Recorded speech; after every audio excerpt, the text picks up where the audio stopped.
আসসালামু আলাইকুম everyone, আনাবিয়াস daily কুকিংয়ে আপনাদের সবাইকে স্বাগতম। প্রতিদিনের মতো আজকেও কিন্তু আমি একটি রেসিপি নিয়ে চলে আসলাম। আজকে কিন্তু আমি পালং শাক দিয়ে রুই মাছের মাথা রান্না করে দেখাবো। তো কথা না বাড়িয়ে চলুন আমরা রেসিপিতে চলে যাই। তো এখানে কিন্তু আমি বড় সাইজের একটি মাছের মাথা নিয়ে নিয়েছি। এটা কিন্তু রুই মাছের মাথা। মাথাটাকে আমি খুব ভালোভাবে পরিষ্কার করে নিয়েছি, কেটে নিয়েছি। আর এখানে হচ্ছে আমি নতুন আলু এভাবে লম্বা লম্বা করে কেটে নিয়েছি। আর ঘরে একটা বেগুন ছিল, তো ভাবলাম যে বেগুনটাও দিয়ে দেই। তো বেগুনগুলোকেও কিন্তু আমি আলুর মতো করেই লম্বা লম্বা করে কেটে নিয়েছি। আর পালং শাক দিয়ে যেহেতু রান্না করব, পালং শাক তো লাগবেই। তো এখানে হচ্ছে আমি পালং শাকগুলোকে ভালোভাবে ধুয়ে 3 ভাগ করে কেটে নিয়েছি। আর এখানে মরিচ আর পেঁয়াজগুলোকে আধা বাটা করে নিয়েছি। আপনারা যারা আমার ভিডিও দেখেন তারা তো অবশ্যই জানেন যে আমি কিন্তু মরিচ পেঁয়াজগুলোকে একটু আধা বাটা করেই দেই তরকারিতে। চুলায় একটা কড়াই বসিয়ে দিয়েছি। কড়াইটা ভালোভাবে গরম করে নিয়ে এর মধ্যে আমি সাদা তেল দিয়ে দিয়েছি। তেলটাকেও ভালোভাবে গরম করে নিয়েছি। এবার সেই আধা বাটা পেঁয়াজ মরিচগুলো দিয়ে আমি একটু সফট হয়ে আসা পর্যন্ত ভেজে নিব। তো সফট হয়ে আসলে এ পর্যায়ে আমি এখানে পরিমাণ মতো রসুন বাটা আর পরিমাণ মতো আদা বাটা দিয়ে এগুলোকে তেলের সঙ্গে খুব ভালোভাবে ভেজে নিতে হবে। এর যে একটা কাঁচা স্মেল আছে, স্মেলটা চলে যাওয়া পর্যন্ত। তো ভাজা হয়ে গেলে এ পর্যায়ে আমি এখানে সামান্য পরিমাণে একটু পানি অ্যাড করে দিলাম যাতে আমার মশলাগুলো পুড়ে না যায়। এখন কিন্তু আমি এখানে গুঁড়া মশলাগুলো অ্যাড করে দিব। প্রথমেই আমি স্বাদ মতো লবণ দিয়ে দিলাম, তারপরে পরিমাণ মতো হলুদের গুঁড়া, পরিমাণ মতো জিরা আর হচ্ছে ধনিয়ার গুঁড়া দিয়ে দিলাম। দিয়ে আমি মশলাগুলোকে একসঙ্গে ভালোভাবে কষিয়ে নিব। মশলাগুলো কিন্তু ভালোভাবে কষানো হয়ে গেলে এর মধ্যে আমি এখন সেই মাছের মাথাটাকে দিয়ে হালকা একটু কিছু সময় ধরে ভেজে নিব মশলাগুলোর সঙ্গে।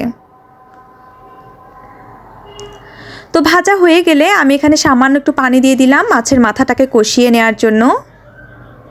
ঢাকনা দিয়ে ঢেকে কিছুক্ষণ রান্না করে নিব। তো দেখতেই পাচ্ছেন পানিটা কিন্তু অনেকটাই টেনে এসেছে আর তেল ভেসে উঠেছে প্রায় অনেকটাই। তো এই পর্যায়ে কিন্তু আমি মাছের মাথাগুলো ভালোভাবে কষানো হয়ে গেলে উঠিয়ে নিচ্ছি। এখন আমি এর মধ্যে আলু আর বেগুন এগুলোকে দিয়ে এগুলো ভালোভাবে কষিয়ে নিব।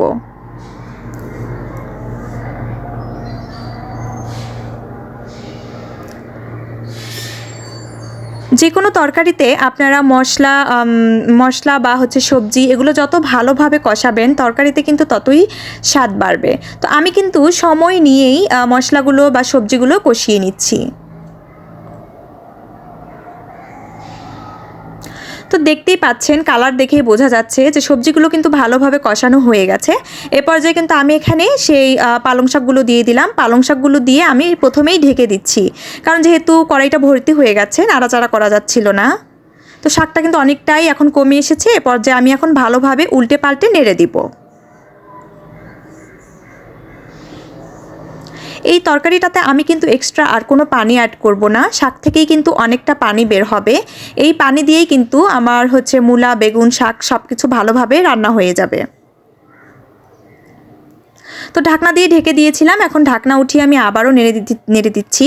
দেখতেই পাচ্ছেন তরকারিটাতে কিন্তু অনেকটাই পানি উঠে এসেছে। আর আমি এই তরকারিটাতে খুব বেশি ঝোলও রাখবো না, এই কারণে আমি এক্সট্রা আর কোনো পানিও দেইনি। আর এখানে কিন্তু আমি সেই কষিয়ে রাখা মাছের মাথাটা দিয়ে দিলাম। দিয়ে আর একটু ভালোভাবে নেড়ে চিড়ে আবারও ঢাকনা দিয়ে কিছুক্ষণ রান্না করে নিব। তো ভিউয়ার্স দেখতেই পাচ্ছেন তরকারি থেকে কিন্তু ঝোলটা একদমই হচ্ছে টেনে গেছে। আর এই তরকারিটা নামানোর পরে ঝোলটা কিন্তু আরও কিছুটা কমে যাবে।